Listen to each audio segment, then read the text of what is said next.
পঞ্চায়েত সিস্টেমটাকে আবার আমাদেরকে ফিরে আনতে হবে। পঞ্চায়েত সিস্টেমটা যদি ফিরে আনতে পারে, কারণ সোশ্যাল বাইন্ডিংস ছাড়া আপনি পুলিশ দিয়ে আইন করে আপনি কিছু করতে পারবেন না। এটার জন্য এলাকার লোকজনই পারে এলাকার কে খারাপ আছে তাকে ভালো করা। যে রিক্সার কারণে ঢাকা শহর আজকে অচল হয়ে গেছে, আজকে হকারের কারণে ঢাকা শহর অচল হয়ে গেছে, এগুলো তো আমাদের ভাবতে হবে। আজকে পুরনো ঢাকার রাস্তাঘাট ইচ্ছা করলে তো আর বড় করা যাবে না। আমি চিন্তা করতেছি যে ওয়ান ওয়ে ট্রাফিক করা যায় কিনা পুরনো ঢাকায়। একটা ডেমোক্রেটিক গভর্নমেন্ট আসছে, 3 মাস বা 4 মাস হয়েছে ঊর্ধ্বে, অর্থাৎ 1 মাস পরেই গভর্নমেন্টের উৎখাতের জন্য কথা বলতেছি। অর্থাৎ এইটা যে আমি এই জন্যই বলি যে আমি বিএনপির স্বার্থের জন্য বলতেছি না, দেশের স্বার্থের চিন্তা করে একটা স্টেবল ব্যবস্থাপনা আমার দরকার। অন্তত ডেমোক্রেসিটার মধ্যে আমরা থাকি।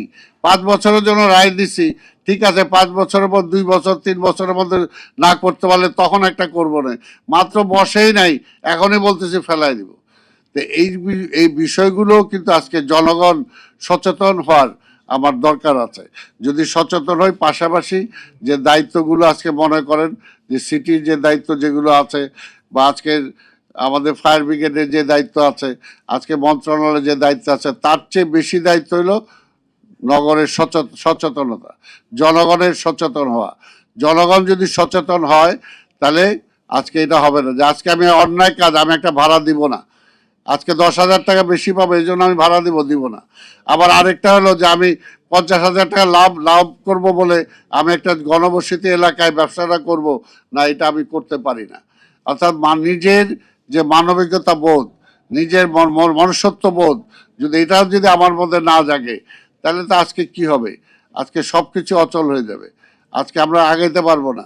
আজকে ঢাকা শহর চরম একটা হুমকির মধ্যে আছে। আজকে পানির স্তর কত নিচে চলে গেছে। আমরা কি কংক্রিটের শহর বানাচ্ছি? আজকে এখানে বিশাল বিশাল হাউজিং হয়েছে, হাউজিং হওয়ার কারণে আজকে আমরা কি চিন্তা করছি সেই সময়?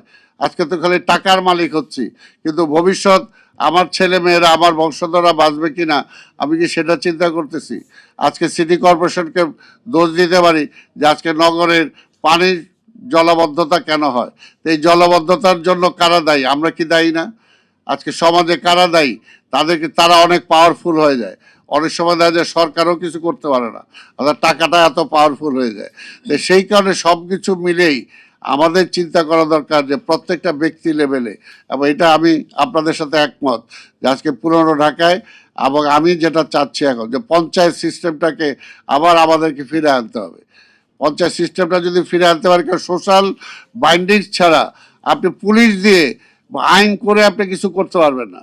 এটার জন্য এলাকার লোকজনই পারে এলাকার কে খারাপ আছে তাকে ভালো করা, এলাকার মধ্যে একটা সিস্টেম ফিরে আনা। আজকে পুরনো ঢাকার রাস্তাঘাট ইচ্ছা করলে তো আর বড় করা যাবে না। আমি চিন্তা করতেছি যে ওয়ান ওয়ে ট্রাফিক করা যায় কিনা পুরনো ঢাকায়। এটাও আপনারা যারা পুরনো ঢাকার সাথে রিলেটেড আছেন আপনারা চিন্তা করে দেখেন। এছাড়া কিন্তু বিকল্প নাই। আজকে রিক্সার একটা সমস্যা, এমন অবস্থা চলে গেছে যে রিক্সার কারণে ঢাকা শহর আজকে অচল হয়ে গেছে, আজকে হকারের কারণে ঢাকা শহর অচল হয়ে গেছে। এগুলো তো আমাদের ভাবতে হবে। এর জন্য আমরা চাই যে আসেন আমরা সবাই মিলে ওই রিক্সাওয়ালাদেরকেও বলি যে ভাই আপনাদের ঠিক আছে রিক্সা ঢাকা শহরে থাকবে, কিন্তু এটাকে একটা সিস্টেমে আমরা আনতে পারি কিভাবে। হকার থাকবে, কিন্তু আজকে সারা ঢাকা শহর হকারে ভরে গেছে, সারা ঢাকা শহর। সাধারণ মানুষ কিন্তু আজকে করতে পারতেছে না। আজকে ধানমন্ডির আবার যে ইকবাল সাহেব এখানে আছে, আমি লেকে গেছিলাম, ওইখানে যা দেখে এমন একটা অবস্থা, পুরা লেকটা হয়েছে যে একটা ভালো পরিবেশ রাখার জন্য, কিন্তু পুরো একটা কমার্শিয়াল অবস্থা হয়ে গেছে ধানমন্ডি লেকের ওইখানে। অর্থাৎ যত্রতত্র একটা রেসিডেন্সিয়াল এরিয়াই থাক,